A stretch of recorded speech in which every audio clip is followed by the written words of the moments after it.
যত বন্দী আছে সকলকে মুক্তি দিতে হবে। আওয়ামী লীগের নেতা কর্মী যাদেরকে মিথ্যা মামলা, 14 দলের নেতা কর্মী, সাংস্কৃতিক কর্মী, সাংবাদিক, আইনজীবী সবাইকে যাদেরকে গ্রেপ্তার করে মিথ্যা মামলা দিয়ে হয়রানি করছে তাদেরকে মুক্তি দিতে হবে। আর যাদেরকে হত্যা করেছে তারাই আসলে শহীদ। এই হত্যাকাণ্ড যারা ঘটিয়েছে তাদের বিচার করতে হবে। ইউনূসকে পদত্যাগ করতে হবে, একটা নিরপেক্ষ সরকার করে তার অধীনে নির্বাচন দিতে হবে। যদিও আমি এখনো প্রধানমন্ত্রী, তবুও আমি বলবো জনগণ নির্বাচন চায়, হ্যাঁ নির্বাচন দিতে হবে। একটা কেয়ারটেকার গভর্নমেন্ট আলাদাভাবে তৈরি করি, ইউনূসের অধীনে না।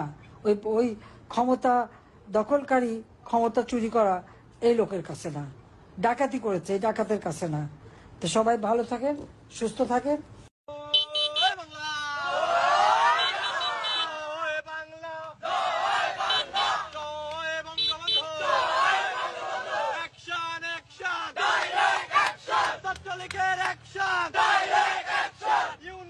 চামড়া তুলে নেব আমরা, শেখ হাসিনার ভয় নাই, রাজপথ ছাড়ি নাই।